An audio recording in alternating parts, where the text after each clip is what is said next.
네, 자, 오늘은 66페이지에 있는 유동부채의 미지급 선수금과 선수수익부터 할 차례인데요. 그동안 우리가 어떤 개정 과목들을 정리했는지 한번 정리를 해보고 나가도록 하겠습니다. 자, 먼저 우리가 자산을 공부했었죠. 그래서 자산은 이렇게 나누어서 공부했었습니다. 앞 시간에도 어제도 말씀드린 것 같은데 유동자산과 비유동자산으로 우리가 나누어서 공부했었어요. 기억나실 거예요. 그래서 유동자산을 다시 여러분이 어떻게 우리가 나눴느냐 하면은 당좌자산하고 그리고 재고자산으로 나누어서 우리가 공부했습니다. 그래서 당좌자산의 개정 과목들은 상당히 많았어요. 현금, 당좌, 예금, 당좌, 예금, 보통 예금, 정기 예금, 정기 적금,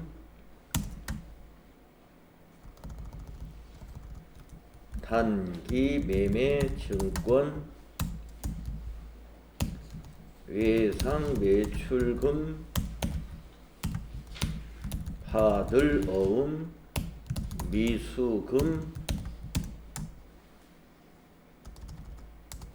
미수수익,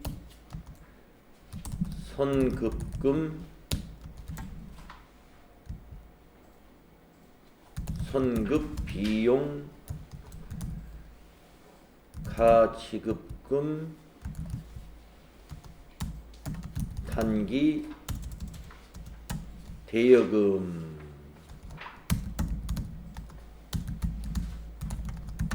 네, 뭐 빠진 거 있을 겁니다. 네, 한번 생각나는 대로 쭉 적어봤어요. 네, 그래서 여러분이 당좌자산을 딱 적을 때 3개 이상만 적을 수 있다 공부되신 거예요. 네. 당좌자산 개정 과목 말씀해 보세요. 3개 말 못하는 분들 많습니다. 회계를 굉장히 오랫동안 공부했는데 잘 모르는 여러분 꼭 알아야 돼요.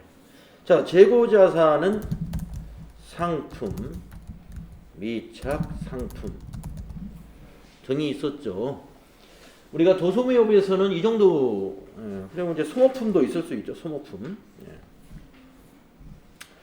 이렇게 해서 당좌자산은 1년 안에 현금화가 가능한 자산, 재고자산도 1년 안에 현금화가 가능한 유동자산인데 당좌자산은 판매를 거치지 아니하고 현금화할 수 있고 재고자산은 판매를 통해서 현금화하는 것이죠.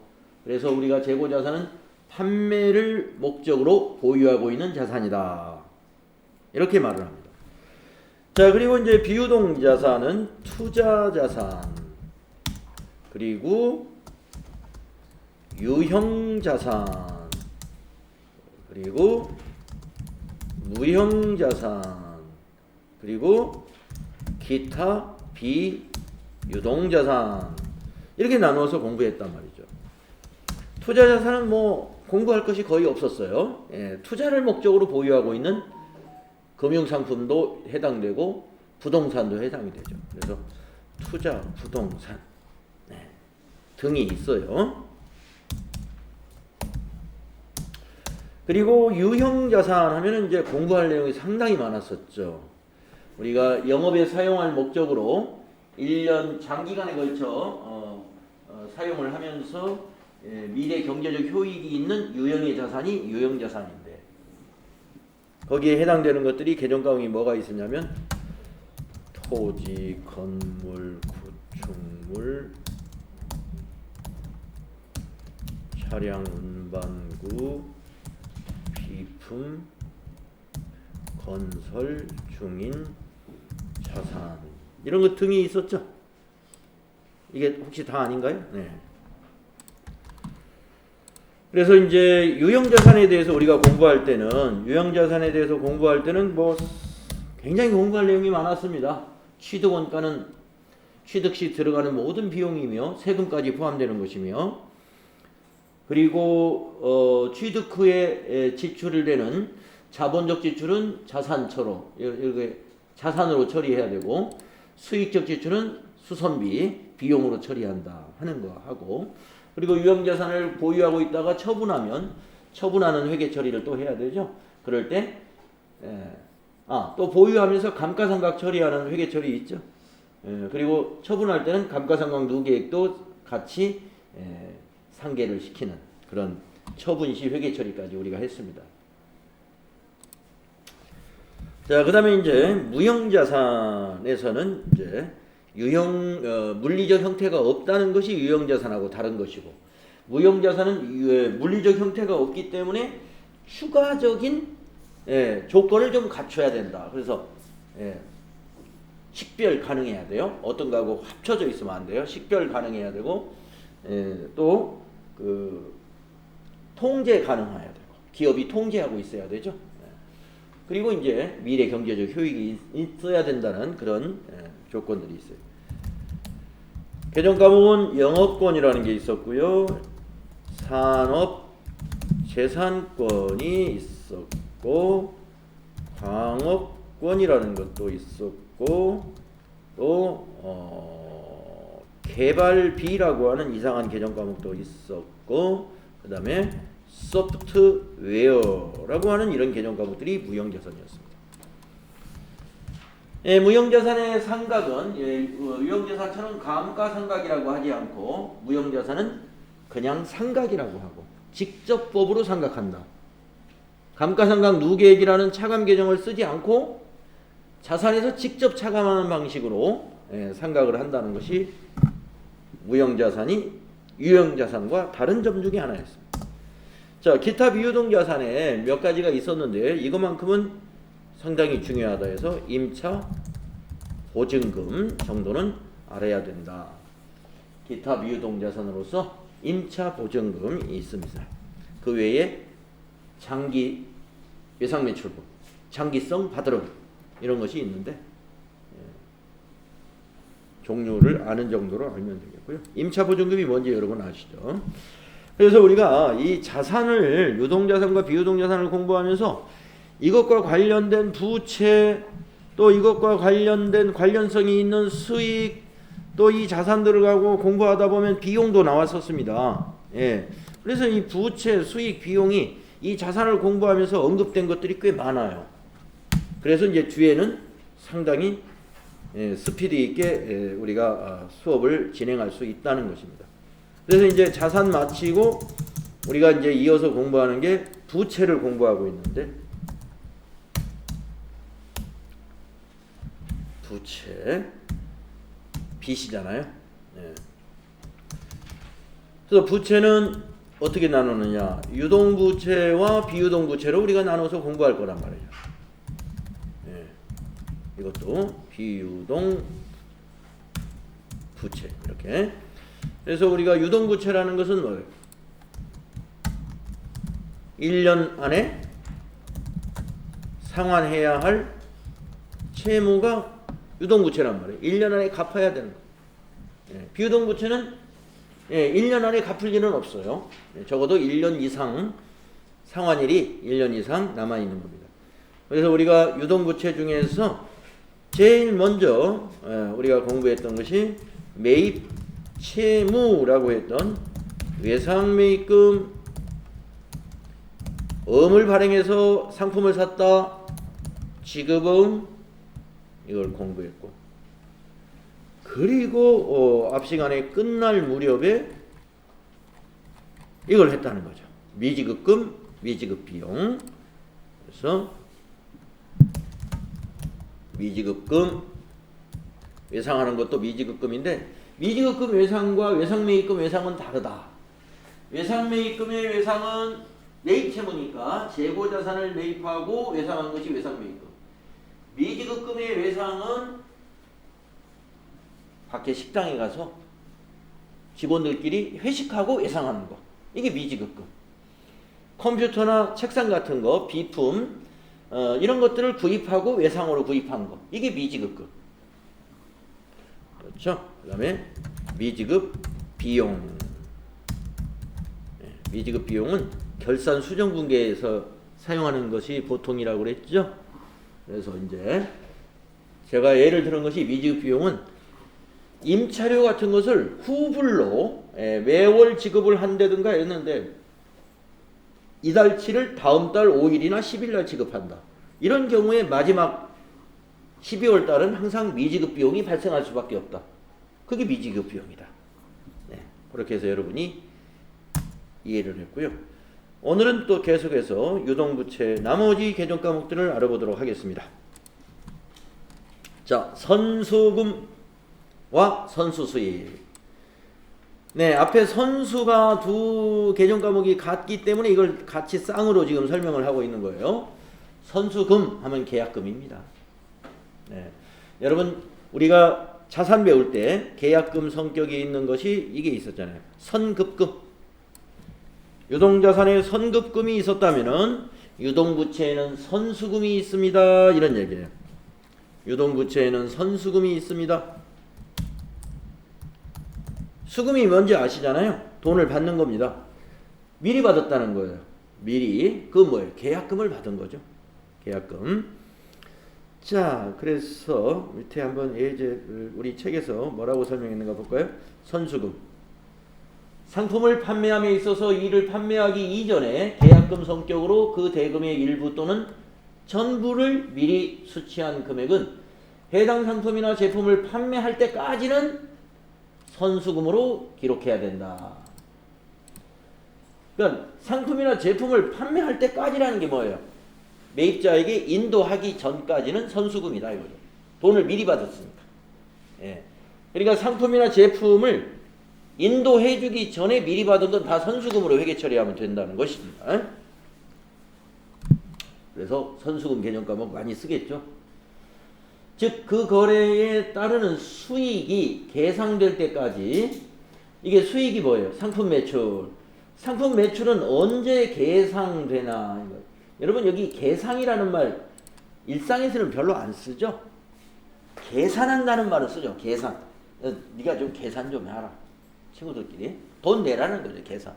네, 아니면 뭐 계산 좀 해줘. 뭐 이게 더하기 빼기 하라는 거. 그러면 도대체 회계책에 있는 계상이라는 게 뭔 말이냐? 계산하고 비슷한 말이에요. 이게 이 계상이라는 말은요. 일단 앞에는 계산입니다. 계산해서 기록. 회계 처리한다는 뜻이에요. 예. 계산해서 회계 처리한다. 예, 회계 처리한다 이런 뜻입니다. 기록한다. 장부에 기록한다. 그래서 계상하지 않았다 하면 회계 처리하지 않았다 이런 뜻이에요. 계상하지 않았다. 이 말은 회계 처리하지 않았다. 그러면 계상한다 이 말은 뭐예요? 회계 장부에 기록한다 이 말입니다. 즉 회계 처리했다. 그래서 수익이 계상될 때까지, 즉 상품 매출이 기록될 때까지 이 말이죠. 그 거래의 대가의 일부를 미리 받은 금액이 선수금입니다. 네, 뭐 이 정도 알면 아시는 거죠. 선급금이라는 자산은 선수금이라는 부채의 상대적인 계정이라고 볼 수 있습니다. 네. 그래서 여러분이 이렇게 상대적인 것을 이렇게 쌍을 이뤄 가지고 이해해 주시면 좋죠. 예를 들면 아까 앞부분에서 있었던 매입 채무. 매입 채무의 상대적인 것은 매출 채권. 매입 채무의 개정 과목이 외상 매입금하고 지급어음이죠. 매출 채권에서는 외상 매출금과 받으러. 이 서로 여기서처럼 선급금과 선수금처럼 상대적인 계정들이 상당히 많습니다. 앞으로 공부하시다 보면 상당히 많아요. 자, 그래서 보세요. 계약금을 수령했을 때 현금으로 수령했어요. 자, 그러면 차변에 100만원 이렇게 기록했다고 봐요. 차변에 현금 100만원 계약금으로 받았어요. 그래서 대변에 이건 선수금 100만원 부채가 되는 거예요. 물건도 주기 전에 계약금을 받았기 때문에 빚진 겁니다. 그래서 대변에 선수금. 대변에 선수금. 그러니까 저희 같은 이제 학원에서는요. 여러분들 수강료는 지금 후불이죠. 대개 이제 저희가 개인 상대로 이렇게 학원을 할 때는 수강료를 미리 받아요. 아시죠, 여러분? 학원 가서 네, 오늘부터 학원 다니겠습니다. 수강료 결제하세요. 네, 결제를 딱 해야 그날부터 이제 내일부터 나오십시오 해가지고 이제 수강 시작되잖아요. 선불이에요. 그러니까 학원은 수강료 받으면 어떻게 돼요? 빚쟁이가 되는 거예요. 네, 그 기간 동안 열심히 가르쳐야 되죠. 네. 그래서 자, 학원은 용역업이기 때문에 언제가 그 수익이 인식되는 시점이냐면 용역 서비스 제공이 완료되는 시점이 수익 인식 시점이에요. 그러니까 제가 만약에 저하고 만약에 한 달간 무슨 계약을 맺어가지고 수업을 해주기로 했다. 한 달 전에 수강료를 미리 받았어요. 그러면 나는 이제 선수금이 되는 거예요. 선수금. 그리고 한 달 후에 수강이 딱 끝났습니다. 그때 저는 수익으로 인식할 수 있어요. 예. 수익으로. 자, 그런 얘기다. 그래서 이제 수익 인식 시점인 상품을 인도했습니다. 예. 상품을 인도하면 회사는 어떻게 돼요? 그때 수익을 인식하는 거예요. 상품 매출 이렇게 대변에 수익을 발생시키고 차변에 이제 돈을 받아야죠. 그런데 100만 원 미리 받은 게 있어요. 그래서 선수금 부채 없애주고 이날 선수금 받았을 때는 부채인데 이제 수익을 인식했어요. 상품을 인도해주면 선수금이라는 부채는 없어져요. 근데 계약금은 100만 원이었는데 상품은 200만 원어치였다. 그러면 선수금 100만 원 없어지고 외상 매출금이 100만 원이 되는 거죠. 외상으로 했다면 현금으로 받았으면 이게 외상 매출금이 현금이 될 것이고 이렇게 해서 마무리가 되는 것이다. 그래서 선수금은 계약금 받을 때 대변에 있다가 상품을 인도하여서 매출이 인식되면 차변에 와서 상계 처리됩니다. 자, 그러면 이제 선수 수익이란 건 뭘까? 예, 감이 올 거예요. 앞에서 아까 우리 앞 시간에서 이것도 미지급금과 미지급 비용도 미지급금은 외상하는 거, 미지급 비용은 결산 때 결산 처리하는 거예요. 마찬가지. 자, 선수금은 계약금. 그러면 그 밑에 있는 선급 비용은 뭐냐? 아니 선수 수익은 뭐냐? 이것도 부채인데 미리 받은 수익금이다 이런 얘기입니다. 선수가 미리 받았다는 거잖아요. 뒤에 수익은 수익금이라는 거죠. 미리 받은 수익금, 네, 선불로 받은 수익들을 말해요. 예를 들면 임대료 같은 것입니다. 이게 임대료 같은 거. 예, 임대료 선불로 받는 임대 사업자들 많이 있습니다. 예, 후불로 받는 경우도 있지만 선불로 받는 회사도 많이 있어요. 예. 1년치가 부담스러우면 6개월 단위로. 예. 그러니까 예를 들어서 월세가 50만 원이라 하면 6, 5, 30, 300만 원씩 그냥 선불로 받는 거예요. 300만 원 받고 6개월 지나면 또 300만 원 받아서 6개월 연장하고 이게 뭐예요? 그러다 보면 임대료를 선불로 받으면 그게 선수 수익이 된다 이거예요. 한번 볼까요? 단기에 이미 받은 수익 중에 차기에 속하는 부분을 차기로 이연시킨다. 예, 이연시킨다는 건 넘긴다는 뜻입니다. 이월시킨다 이 말과 같아요. 그래서 차변에는 단기의 수익에서 차감하는 수익 계정 과목으로 대변에는 선수 수익이라는 부채로 분개한다. 이걸 언제 한다고요? 결산 때. 예, 결산 수정 분개. 자, 그래서 앞에 있는 요게 뭐냐면 단기와 차기에 해당하는 수익을 받았을 때는 그냥 현금 얼마 받았다, 임대료 얼마 받았다 이렇게 수익 발생해라는 거예요. 평상시에. 자, 그래서 A를 한번 들어볼게요. 수익 입금을 받은 날은 10월 달이고 6개월치 임대료를 받았다고 보겠습니다. 그리고 결산일을 맞이했어요. 자, 그래서 A를 한번 들어보겠습니다. 임대료라는 수익이 있는데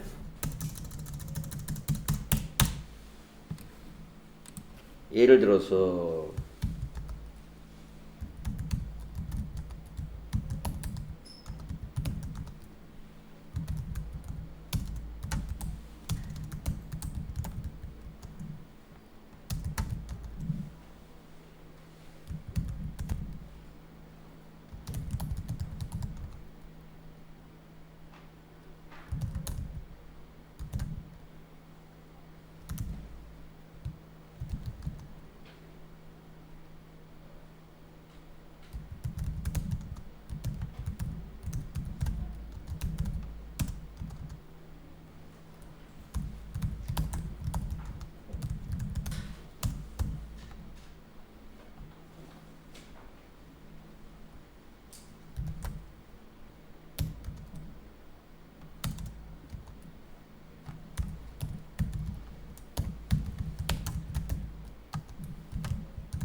자, 책보다 조금 복잡하게 한번 해봤어요. 책에서는 그냥 임대료만 받았다라고 했는데 우리는 임대료 받기 시작했으면 이제 임대 계약을 이제 했기 때문에 보증금까지 받은 걸로 한번 해봤습니다.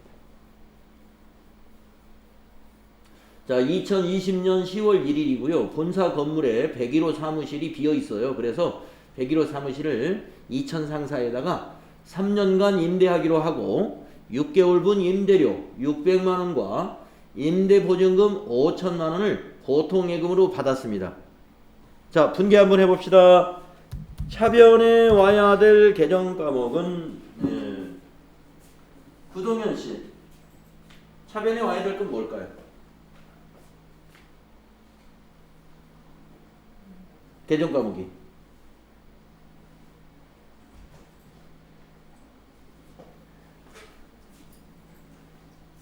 잘 모르시겠군요. 김동현 씨, 네, 차변에 와야 될 게 뭘까요? 임대보증금이 온다. 반대쪽입니다. 임대보증금은 부채거든요. 예. 차변에 와야 될 것은 그것이 아니에요. 김명철 씨, 뭐가 올까요?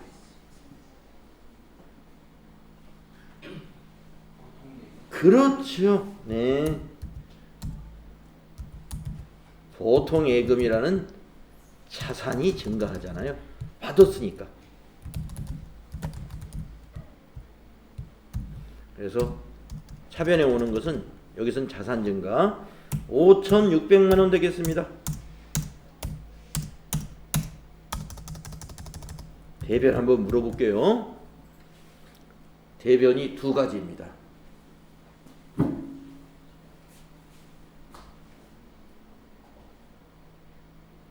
문봉규 씨, 대변이 두 가지인데요. 예, 두 가지 한번 다 말씀해 보실까요?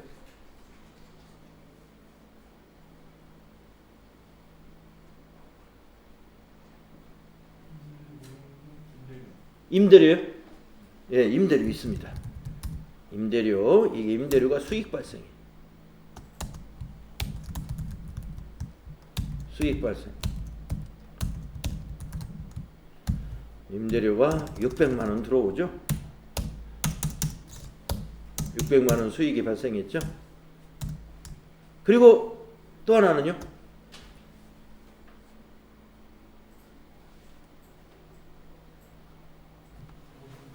네. 뭐요? 보증금이죠. 그런데 그냥 보증금이 아니라 임대보증금이라고 하셔야 됩니다. 임대보증금 5천만 원.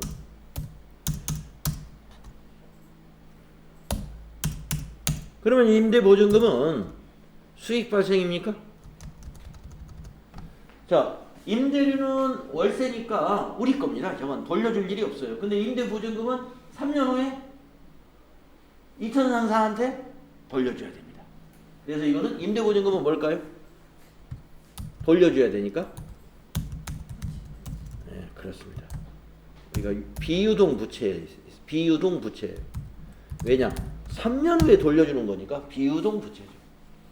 지금 우리가 유동 부채를 공부하는데 여기는 유동 부채가 하나도 없네요.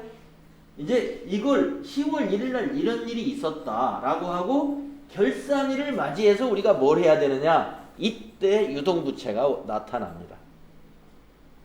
네, 그래서 이 거래를 일단 알아야 돼요. 네, 이 거래를 이런 사실이 있었다는 걸 10월 1일 날 이런 사실이 있었고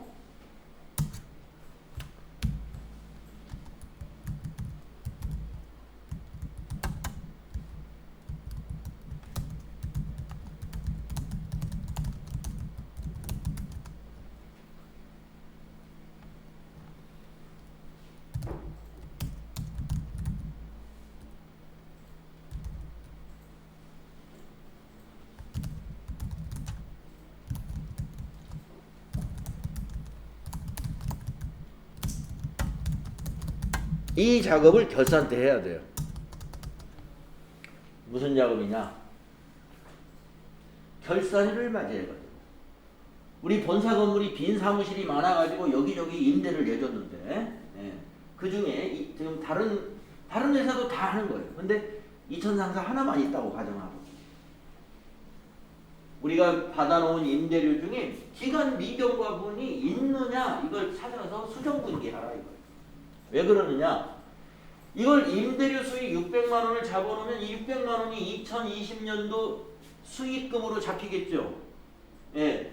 현금을 보통예금이 들어왔으니까 현금주의라고 본다면 이걸 수익으로 보는 게 맞지만 우리 회계는 발생주의입니다라고 저 앞에서 배웠죠. 예. 기간이 지나야 수익 잡아야 돼요. 기간이 지나야. 네.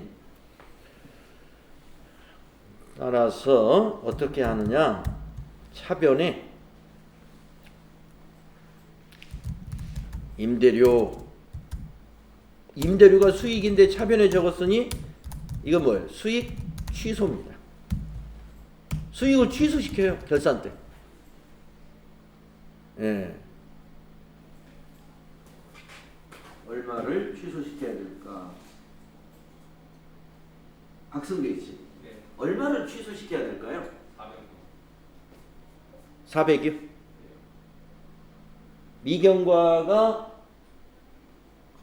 10월 1일부터 6개월분인데 6개월분이 600만 원이면 10, 11, 12 1, 2, 3 예, 300만 원이죠? 예, 계산을 잘못한 것 같아요. 예. 자, 600만 원 중에서 2020년도에 10, 11, 12 3개월은 지났습니다. 그런데 내년 2021년도 1, 2, 3 요게 미경과된 거예요. 그걸 취소시키는 거예요. 2020년도 게 아니니까. 그런데 받았단 말이에요. 받았기 때문에 이걸 부채로 기록해주면 되죠. 이때 쓰는 게 지금 여기서 배우는 무슨 개념 과목이겠어요? 선수 수익이라고 하는 거예요. 이런 개념 과목이. 그러니까 이 선수 수익을 이해를 시키려면 그 전에 이런 일이 있었습니다. 그래가지고 결산 때는 이렇게 하는 겁니다. 이렇게 설명을 해야 이해를 해요. 예. 그냥 선수 수익 하나만 말로 간단히 이게 설명하기가 곤란합니다. 그러니까 대변의 선수 수익은 우리 뭐라고요? 부채 증가라고요. 지금 우리가 선수 수익을 이해하기 위해서 이렇게 정리를 하고 있는 겁니다. 부채 중에 유동부채라는 거죠. 왜 유동부채죠? 3개월 후에 이거 없어져요. 부채가. 3개월만 지나면 우리가 의무를 다 한 거예요. 예.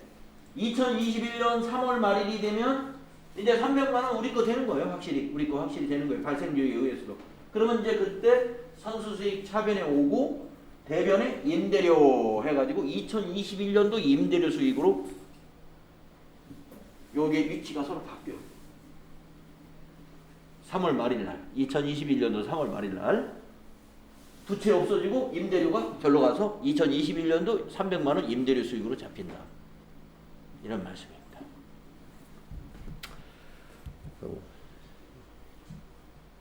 결산일에 한다는 거 여기까지만 여러분 알아주시면 되겠습니다. 자, 선수수익 이걸 우리가 수익의 이연이라고 그래요. 수익의 이연, 수익을 내년으로 넘기세요 이런 뜻이에요. 수익의 이연. 자, 그래서 그 밑에 지금까지 우리가 결산 때만 하고 있는 쓰고 있는 개정 과목 4개를 여기서 아예 정리를 딱 해놨네요. 네. 손익이라는 건 수익과 비용이에요. 발생과 이연에 대해서 정리를 했습니다. 그래서 우리가 지금까지 배웠던 개정 과목 중에 지금 좀 어렵다라고 느꼈던 게 요 4가지가 방금 했던 것부터 설명드리면 선수수익, 방금 했죠. 선수 수익 요거. 예. 선수 수익은 이제 방금 했으니까 보세요. 수익을 이연시키는 거다.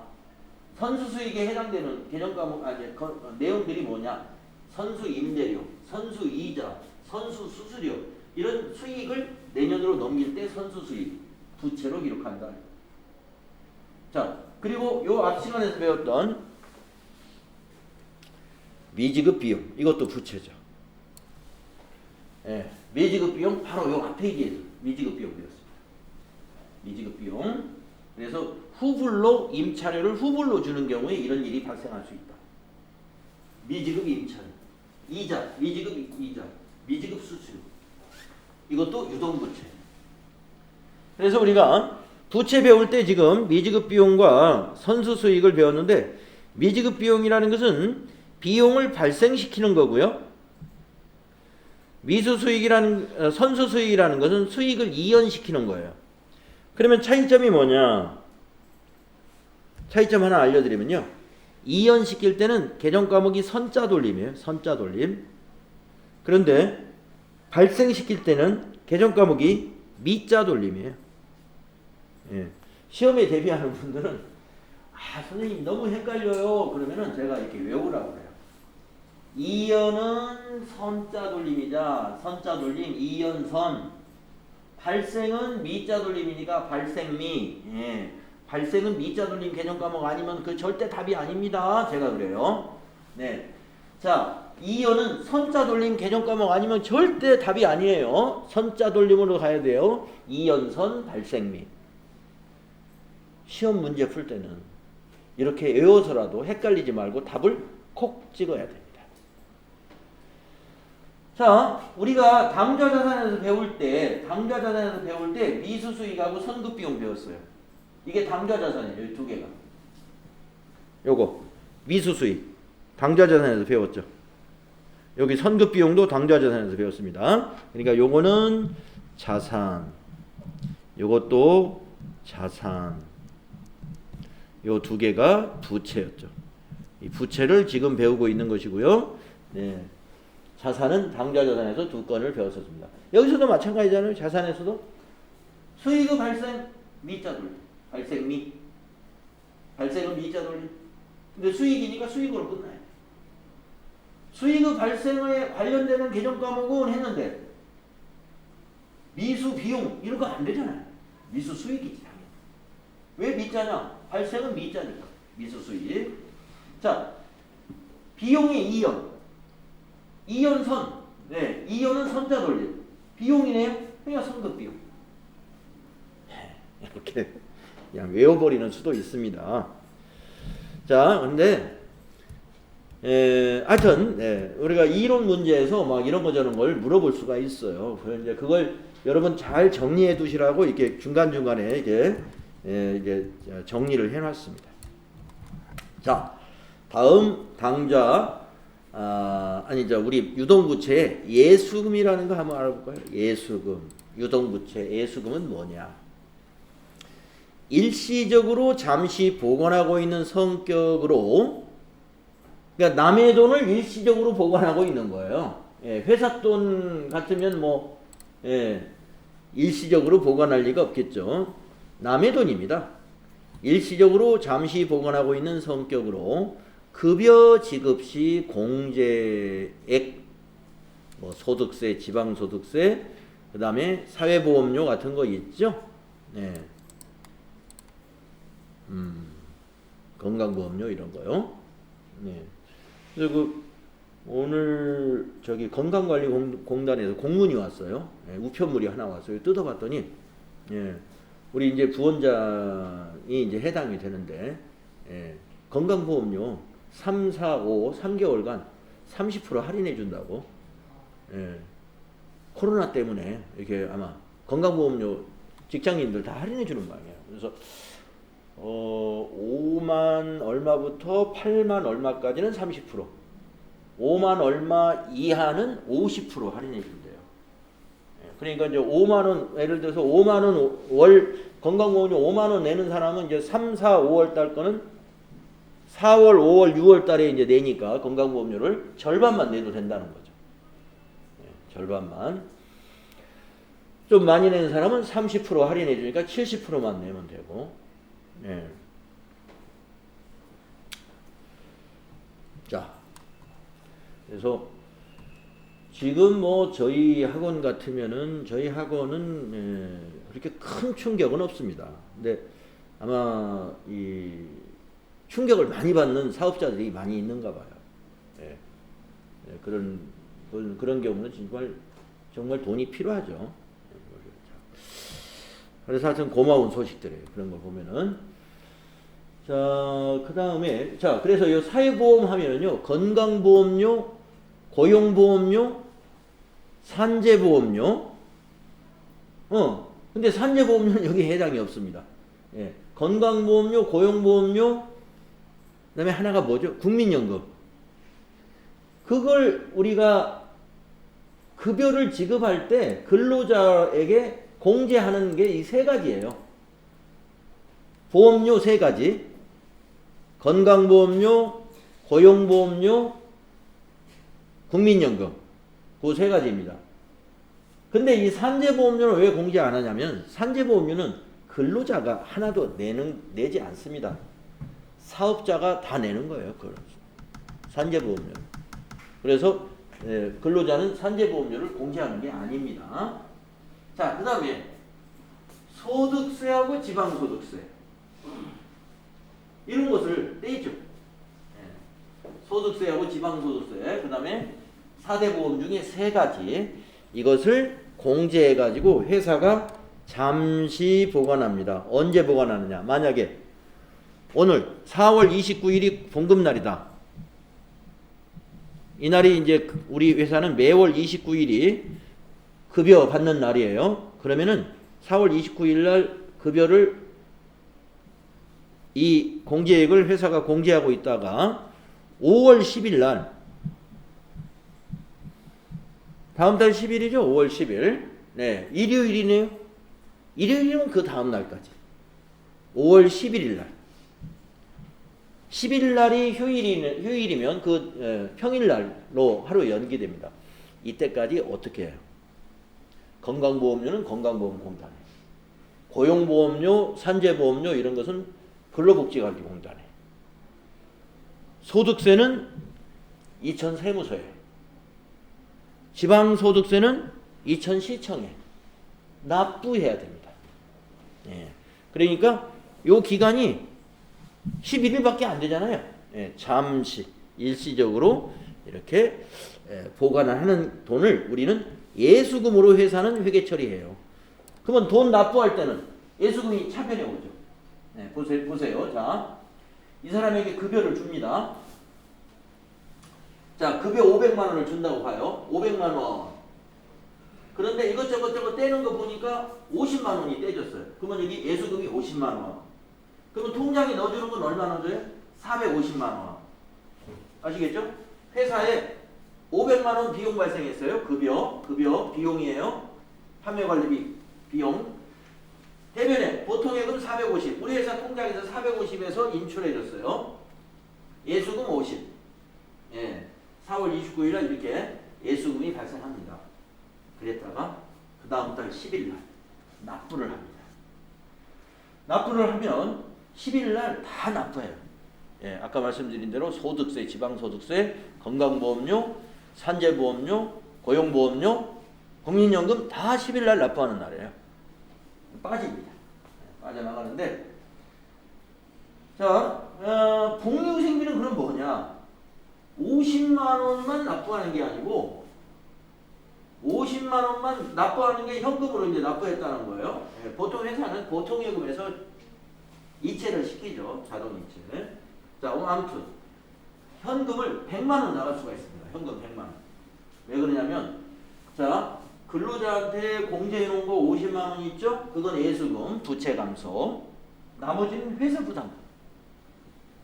예, 회사가 부담하는 게 있죠? 예, 아까 말씀드린 대로 산재보험료는 100% 회사가 부담. 그 다음에 개인이 부담하는 건강보험료의 50% 회사가 부담. 고용보험료도 50% 회사가 부담. 국민연금도 50% 회사가 부담. 그 회사가 부담하는 비용은 회사의 비용으로 처리합니다. 그게 복리후생비. 근데 국민연금은 세금과 공과로 처리하는 경우가 있어요.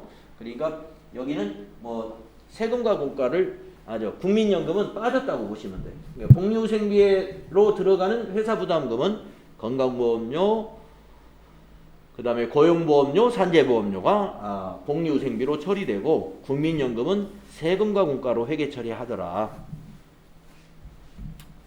이렇게 알아두시면 되겠습니다. 자, 그래서 지금 우리가 예수금을 공부하면서 복리후생비도 지금 언급이 됐습니다. 여러분, 복리후생비라는 것은요, 종업원의 복리와 후생을 위해서 회사가 부담하는 비용들이 다 복리후생비입니다.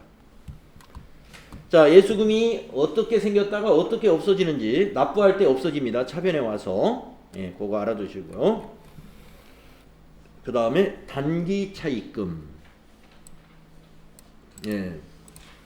차입이라는 건 돈 빌리는 거예요. 그래서 은행에서 1년 이내에 상환하기로 하고 돈을 빌린 것 전부 단기 차입금.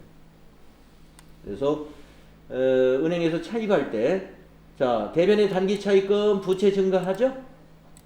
그게 그 돈을 차입해 가지고 바로 어디다 써버리나요? 일단 우리 회사 통장에 한번 넣어놓죠.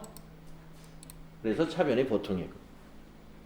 자산 증가, 부채 증가인 거래죠. 그리고 이제 1년 내니까 1년이 지나면 만기가 오죠. 그러면 상환해야 되죠. 그럼 우리 회사 통장에서 이체해가지고 납부해야죠. 대변의 자산 감소. 대개 만기 때 갚을 때 어떻게 해요? 이자까지 쳐서 갚죠. 그래서 차변의 이자 비용이 발생하고, 그리고 단기 차입금이라는 부채, 이 부채가 이와 같이 상환할 때 반대쪽 차변에 와서 부채가 감소하게 된다.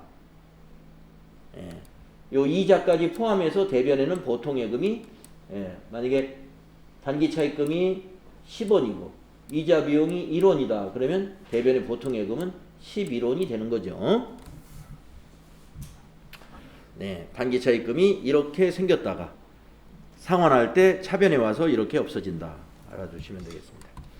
자, 그 다음에 또 유동부채의 가수금이라고 있어요. 가수금. 우리 유동자산에서 가지급금 기억나시는지 모르겠어요. 사원에게 아직 얼마가 지출될지를 모르니까 우선 임시로 지급해주는 돈, 출장 떠날 때 주는 돈, 그것이 가지급금이었습니다. 그런데 이 가수금은 뭐냐? 출장 간 사원 이름으로 회사 통장에 돈이 들어왔어요. 근데 뭐 지금처럼 뭐 SNS가 잘 발달되고 그러면 뭐 당장 뭐 원인 모를 돈이 어디 있겠어요. 바로 물어보면 금방 답해주는데, 아무튼 이론적으로 보면 가수금이 원인을 알 수 없는, 무슨 돈인지 알 수 없는 돈이 회사 통장에 들어온 겁니다. 그러니까 뭐 영업사원이, 아니면 영업사원이 국내가 아니라 어디 외국에 갔다 그러니까요. 인도네시아에 출장을 갔는데 인도네시아에서 우리 통장으로 입금을 딱 시켰어요. 5천만 원. 이게 무슨 돈이지? 근데 그 사원이 돌아오려면 앞으로도 보름을 더 기다려야 돼. 통장에 들어왔으니까 입금 잡아야죠. 그때 차변에 보통예금 5천만 원 잡고, 대변에는 무슨 돈인지 모르겠다. 가수금. 부채로 일단 잡습니다. 그러니까 통장에는 입금이 됐으나 그 내용과 이런 것들을 알 수 없을 때 가수금이라는 부채로 회계 처리해 줍니다. 자, 그랬다가 그 영업사원이 돌아왔습니다. 보름 후에 돌아왔어요. 와가지고 인도네시아에 있는 땡땡 회사에 외상매출금 받은 거예요. 확인이 됐어요. 돌아와가지고 그래요? 가수금 5천만 원 차변에 와서 부채 감소. 대변에는 외상매출금을 받으면 어떻게 돼요? 대변의 외상매출금 자산 감소. 그래서 가수금은 이때 발생했다가 이때 없어졌으니까 요 두 개가 약분이 되면 남는 건 뭐만 남았어요? 외상매출금을 보통예금으로 받았다. 이것만 남게 되는 거죠. 예. 그래서 가수금은 원인 모를 돈이 입금되었을 때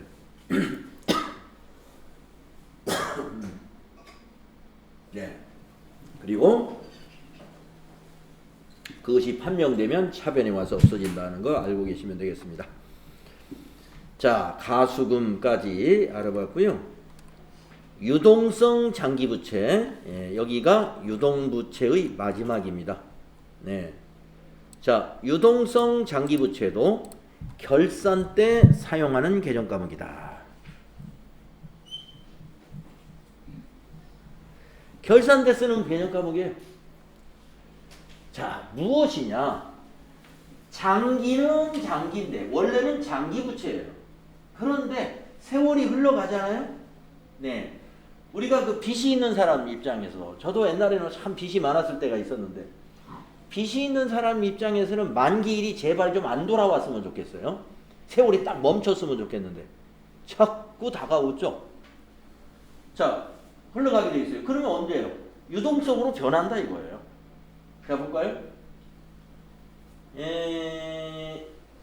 이게 이제 차입을 했다는 겁니다. 3년 만기로 장기 차입을 했어요. 농협에서. 언제? 자, 2019년 1월 1일이라고 한번 해보겠습니다. 자, 이 날짜가 2019년 1월 1일입니다. 자, 5억 원. 5억 원을 차입해가지고 우리 통장에 5억 원을 넣어놓은 적이 있었어요. 2019년 1월 1일 날. 네. 그래가지고 3년짜리예요. 3년짜리. 자, 2019년 1년 지났고 2020년이 또 지났어요. 그래가지고 요 결산은 언제 결산이냐면 2020년 결산입니다. 자, 2020년 결산이면 2020년 12월 31일이에요. 자, 농협에 5억 장기 차입한 것이 이제 갚을 날이 얼마 남았어요? 2020년 12월 31일 시점에서는 1년 남았죠. 2년 지났잖아요. 2019년 지났고 지금 이 날짜가 2020년 기말이니까 2020년까지 2년 지났죠. 그러면 이제 상환해야 될 날이 1년 앞으로 다가왔죠. 그럴 때 어떻게 해요? 이제 넌 장기 차입금 아니니까 이쪽으로 와라. 장기 차입금 아니니까 장기 차입금을 반대쪽 차변에다 기록해가지고 부채 감소시키고, 대변에다가 유동성 장기부채, 지금 나오는 이 유동성 장기부채, 장기 차입금을 유동부채로 대체시키는 거예요. 개정 과목을 이렇게 바꿔줘요. 유동성 장기부채. 그래가지고 2020년, 2021년 이제 12월 31일이 되면 갚아야 되잖아요. 갚으면 유동성 장기부채도 차변에 와서 부채가 감소되고 이제 우리 회사 통장에서 5억 원이 다시 나가는 겁니다. 이게 장기 차입금의 흐름이에요. 그래서 장기 차입금은 처음에 장기 차입금이에요. 근데 그 기간이 지나면 결산 때 이제 확인을 합니다. 상환할 날이 며칠 남았나 카운트 해가지고 어느 시점에 2019년 1월 1일 날 차입한 장기 차입금은 2020년 12월 31일에는 1년 안으로 돌아온다. 그러면 장기 차입금은 없애고 대변에 유동성 장기부채라는 부채를 증가시킨다. 그랬다가 바로 이제 2021년 12월 31일에는 차변에 유동성 장기부채, 부채 감소하고 대변은 보통예금, 회사의 자산이 빠져나간다. 이렇게 흘러가요. 그래서 유동성 장기부채는 결산 때 만들어진다. 이런 얘기입니다. 자, 여기까지가 유동부채에 대한 개정 과목들이었습니다. 네, 유동부채 꽤 여러 가지가 있었어요. 네. 그러면 우리 10분간 쉬었다가 다음 시간에 비유동부채와 자본 공부하도록 하겠습니다.